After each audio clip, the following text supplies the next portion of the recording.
What's up, y'all? Welcome to the Shontavia Show, where my goal is to help you start a business based on your life's vision. This ain't gonna be your daddy's business advice. I'm laser focused on entrepreneurship in the 21st century, vision, and breaking the traditional mold. If you can get with that, you can get with me. Be sure to visit shontavia.com for more episodes, blog posts, and other content. Thank you for listening. The show starts now. Hey y'all, I'm Shontavia Johnson, and this is another episode of the Shontavia Show, where I want to help you build a business and brand that you love. And I'm recording this today because it is really hard out here right now. I haven't released episodes in a couple of weeks because I've been feeling all the emotions. I've been mad, I've been sad, I've been exhausted. And it's hard to talk about building a brand and a business that you love when you don't even know how much your life is valued in the country that you've spent your entire life. And it's hard to know what to do. It is hard to muster the energy to continue on this journey because there's so much serious racial injustice and oppression happening, both in the United States where I live and around the world. It seems like we're at a tipping point in global history. And I have been struggling. I'm not even going to lie to you. So some of you know, I'm a parent. I have 3 small children who are under the age of 10. And I look at them sometimes and I want to cry. I look at them and I just don't know what to tell them. A few weeks ago, we were watching the SpaceX launch on CNN, and we didn't watch it live. We watched it a little bit later. And as we were watching, they cut to commercial break. And when they came back from commercial, it immediately cut back to the George Floyd, the video of George Floyd being murdered in a Minneapolis street. And this is a video, I don't even watch these videos myself. I have a practice of not doing that because they really kill something in my spirit each time I watch them. So I don't even watch these videos most of the time. And I hadn't even seen it. And I was sitting there with my children who are all under the age of 10.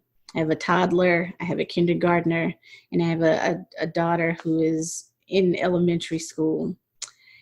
And they saw that video for just a couple seconds, but they saw it. And they were terrified. My son was asking if his daddy might be killed by police. My daughter started crying. She wanted to know why the police were hurting that man. She wanted to know if he was okay. And she wanted to know too, is that something that could happen to us? And I didn't have good answers to those questions for her. I still don't have good answers to those questions for her. And if you're listening to this and you are not Black, if you're listening to this and you don't have children, there's no way I can make you understand just the pain and the exhaustion that we are feeling navigating all of these things. And it's hard. It is so hard. And myself, I live in the United States. I live in the United States in a southern state in South Carolina, and we live in a pretty diverse neighborhood. But a couple months ago, as we are in this very diverse neighborhood, our neighbor across the street was yelling or having some kind of argument with 2 Black men in the middle of the street for maybe a good 20 minutes or so. And he was yelling at these Black men and he was calling them niggers. And he said it multiple times. And my children heard every word of this. This is a word they have never heard in their lives. They wanted to know why this man was shouting. They were scared. And then as this argument, I guess, was dying down, I really don't know what was happening because we tried to shield our kids from what was going on. Our neighbor came across the street and rang our doorbell. And so my husband and I had this conversation about should we call the police or should we just ignore them?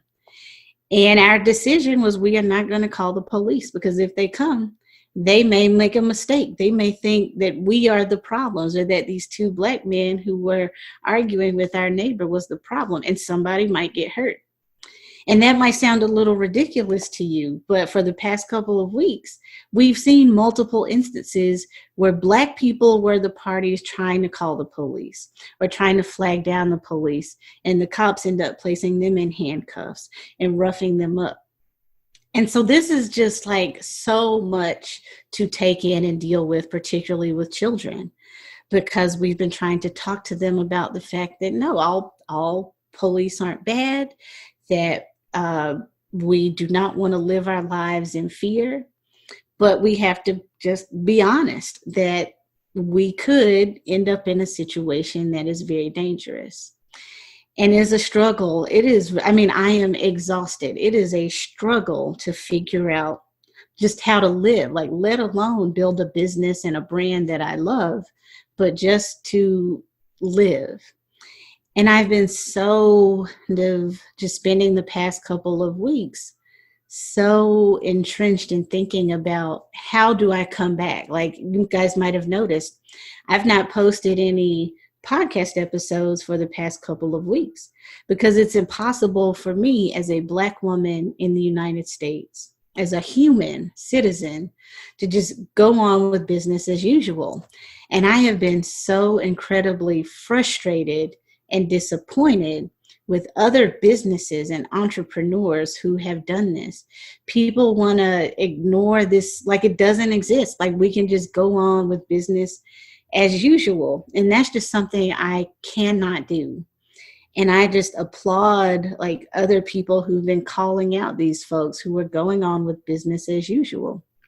If you're a business owner and you are taking Black dollars, like you have to be sensitive to Black needs.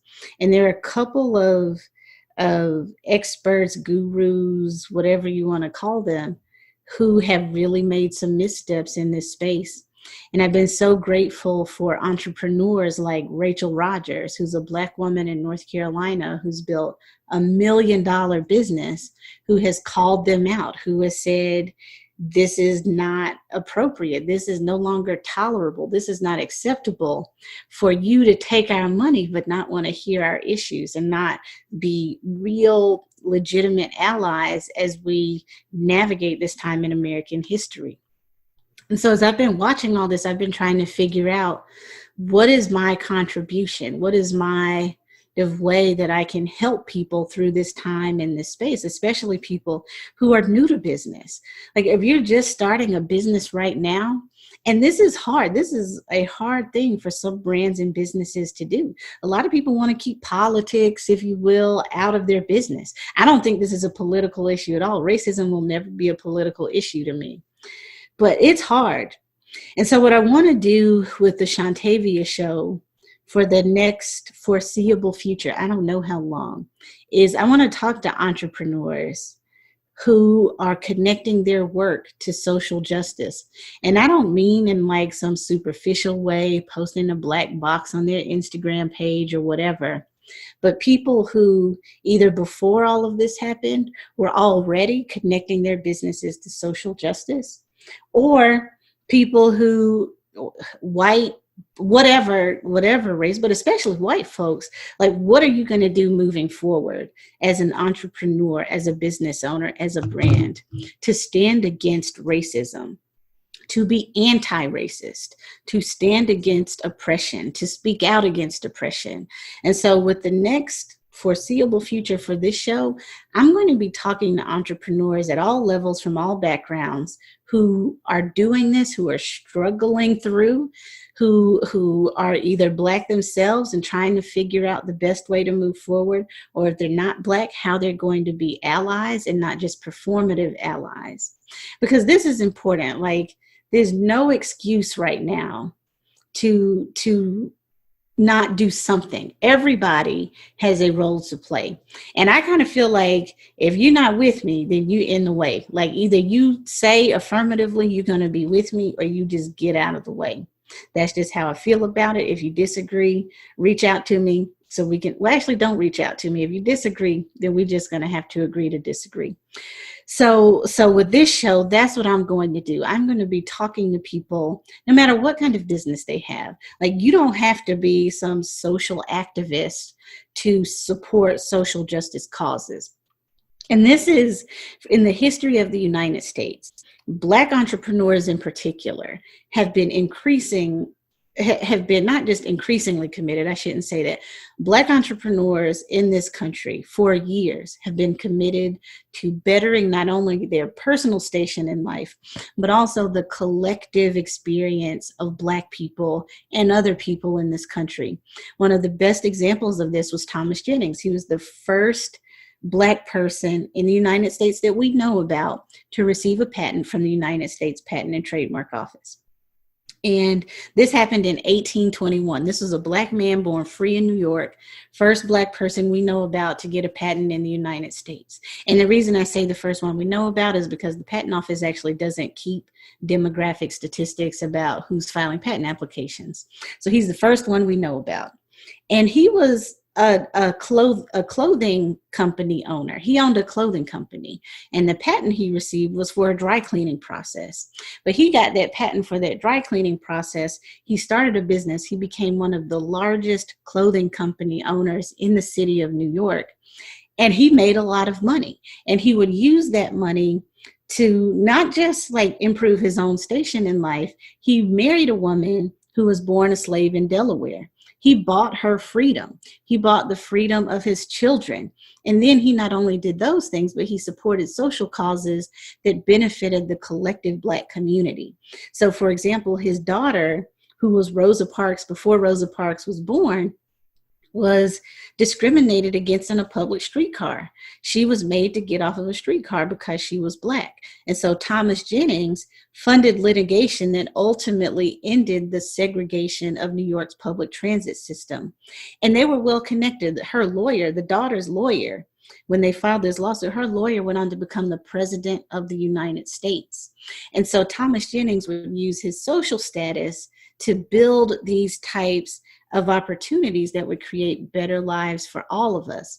He also helped found an organization that was like the precursor to the NAACP. He helped co-found the Abyssinian Baptist Church in Harlem, which is an institution not just in Harlem and New York, but also for Black people around the United States. It is a leader in its community and also for other people. And so we have a collective responsibility to do these same things. I firmly believe that. So I want to talk to people who are also equally committed to these things. And this is important. And let me explain why this is important and what you can start doing now. Before I start reaching out to other people and talking to them, I want to give you some suggestions.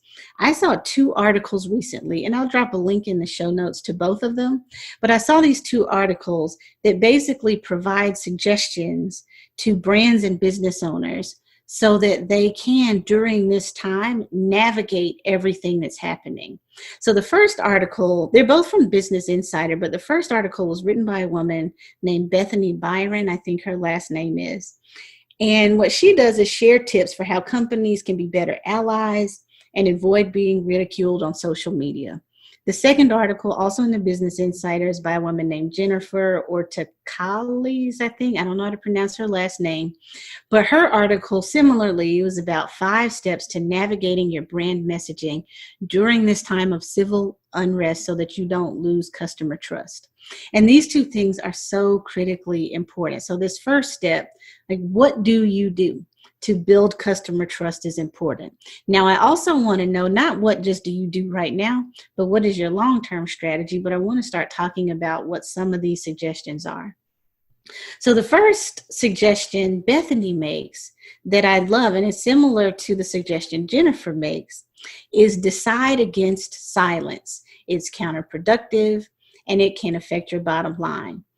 take a stand and be loud about it, be bold about it.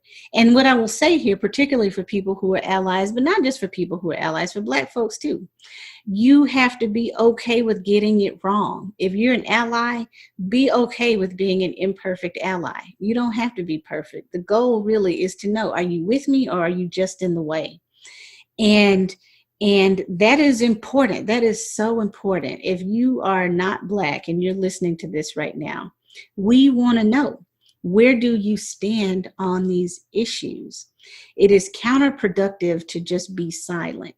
It is counterproductive to delete people's comments when they're commenting or posting in your communities. And we saw that recently. So there's an entrepreneur who I follow, who I've spent thousands, and I mean literally thousands of dollars with. Her name is Marie Forleo. I love Marie Forleo's work. I've quoted her on this show before. I've quoted her in talks that I've given. But she did that when her Black community members wanted to, I mean, at minimum, talk about this in her Facebook group. Her team went through and deleted comments and then got bold and defensive about it. And that is counterproductive, because if you are going to engage with people, particularly around their lives and their businesses, these are the things we are dealing with. These are the things that are real problems in our lives right now. So decide against silence. It really, I cannot stress enough how counterproductive it is for you to be silent. I've reached out to some people who I've spent money with, people like, what is her name? I'm going to forget it now. But there have been a couple of people who I'm on their email lists, not anymore because I've unsubscribed, but I've said to them, like, it is really disappointing right now that the first email I get from you after all the protests and everything have happened are just like business as usual. Hey, here, buy this. Like, that is not just disappointing, but it makes me no longer want to support you and spend money with you. So step one, decide against silence. I know it's hard. I know that it's hard. You don't know what to say. You're afraid you get it wrong. Do some Googling. There are a lot of good folks, Black, white, and everything else, who've made some suggestions for how you can make a stand at this point in time. And it's okay to fail. It's okay to fail forward. It is okay to get it wrong. But the goal, and be okay with realizing, a lot of Black folks are tired, like so tired. And we're tired of being pandered to. And so some people may not like your first statement. They may not like your second statement, but your actions really speak louder than your words. And if you continue to show up, you are going to not only be better just in your business, but you will start to see, you may attract some new business because you have taken this kind of stand. The second thing, listen to your community and understand its reach. Listen up and educate yourself. So these are both suggestions from both Bethany and Jennifer. Listen to what people are telling you, the people who are spending money with you. There's a reason we're providing these suggestions to you. We want to be heard. You may not realize how silent your Black community members have been, and maybe some still are, because we've not been heard. We've not felt like our voices and opinions are valid. So that's the second step. Number 3, don't get caught up in hashtag trends. So there was this like blackout last week that I still don't really understand. I saw a lot of people doing it. I refused to participate because it seemed just like a way to erase the Black Lives Matter things that are happening. It seemed like a way to erase the pictures that were happening, and it got co-opted in so many different ways. So don't just get caught up in hashtag trends. Don't just do that and think, oh, this is enough. Like, you really have to say, these are the affirmative steps that I'm taking right now and in the future. And that really could be step number 4. Make a long-term plan. Like, don't just post the Black Lives Matter hashtag. I'm looking at you, San Francisco 49ers. Don't just say Black Lives Matter. Like, what is the long-term plan to not just move forward, but to correct your past bad behavior? Like, what are you going to do to say, hey, we really own our BS. We own the things we've done wrong in the past, and here's what we're going to do to move forward. And then 5th, and I alluded to this earlier, don't delete critical comments. It is okay to be uncomfortable. It is okay that you don't like seeing the word racism, or you don't like seeing people talk about themselves as being Black or whatever. That might make you feel uncomfortable. But imagine what it's like to be a Black person in this country and live this every day. Imagine what it's like when your 9-year-old and your 5-year-old look at you and say, Mommy, could my daddy be killed by the police? Mommy, could the police come in here unannounced and accidentally maybe shoot somebody? Like, what do you think that's like? If you don't like hearing about it, imagine what it's like to live it every day. And then finally, I'm going to speak to my Black entrepreneurs and my Black influencers. We have to speak our truth, because that's uncomfortable too sometimes. And I know that many times we exist in spaces where we could be exposed if we speak up. We might be fired from our jobs. I actually had this struggle in my own life a couple of weeks ago. I had to say to people, this is racist. Like, there's no other way to describe what's happening here. And I was worried about that. I was worried about what people would think. I was worried about whether I might get fired. I was worried about whether I might lose opportunities. But we have to speak our truth. We have to let people know that this sucks. Like, we are being killed in the street. You putting out a statement saying we're all in this together is not helpful. Like, people are dying in the streets. We are worried about our children. We're worried about the fact that we're dying at 2 and 3 times the rate of the coronavirus than other ethnic groups. And so we need real allyship. And we have to be willing as Black people to speak our truth, to say, yo, this is not just uncomfortable for you. This is life or death for me, for my family, for my spouse, for my father, for my brother, for my sister, for my mother, for my uncle. And that is just the starting point. So these are the things we really, really, just to start with, we have to do. We have to take a stand. We have to decide against silence, number 1. Number 2, you have to listen to your community and understand their reach, and educate yourself. Like, don't expect Black folks to do the homework for you. Go out and educate yourself. Listen to people when they speak, but go out and educate yourself. Number 3, don't just get caught up in these hashtag trends where you think you post one thing or you wear a kente cloth weirdly as you go take a symbolic vote. Don't get caught up in these trends. Like, do the real hard actual work. Number 4, make a real plan. Make a long-term plan for what you're going to do differently, and be loud and bold about what that is on whatever platform you have. And then finally, number 5, don't delete those critical statements, those critical comments, even if they make you uncomfortable. And then specifically for Black entrepreneurs and Black influencers, speak your truth. Tell the truth. Now people are finally listening. They're seeing what is happening, not just to us, but to like the collective us. You know, so many of us who have these fancy degrees or fancy titles, or who live in big houses, or who have lots of money, white people assume we don't deal with the same racism. We don't deal with the same systemic oppression. We don't deal with our neighbor across the street feeling comfortable enough to yell the N-word multiple times in the middle of broad daylight, and then go knock on the door of the only Black family on the street, right? Like, we have to be willing to talk about these things, to speak our truth, because that is how people will realize just how much of a pervasive issue this is. And not just in the South where there used to be slavery. I mean, we see this entire revolution started in Minneapolis, one of the whitest states in the United States. So I for my Black entrepreneurs and influencers, for those of you who have the safety and have been empowered to speak up about these things, we have to continue to do these things. And I'm going to continue to do these things with this show for the foreseeable future. Every guest I talk to is going to talk about the ways in which they are committed to social justice. And I'm excited about the first interview, which you'll hear next week, which is with Mrs. A'Lelia Bundles, who is the great-great-granddaughter of Madam C.J. Walker. And the reason I wanted to talk about Madam C.J. Walker and talk to her descendant is because Madam C.J. Walker was an activist and a philanthropist.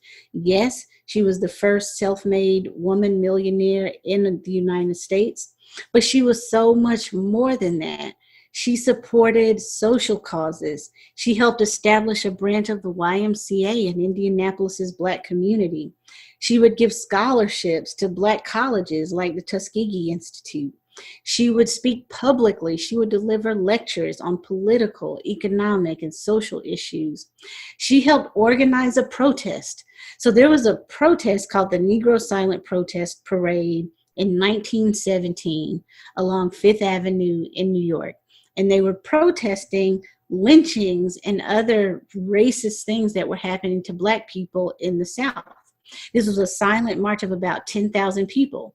And Madam C.J. Walker, as a Black woman millionaire in the United States, one of the few at the time, she helped co-found and organize that protest.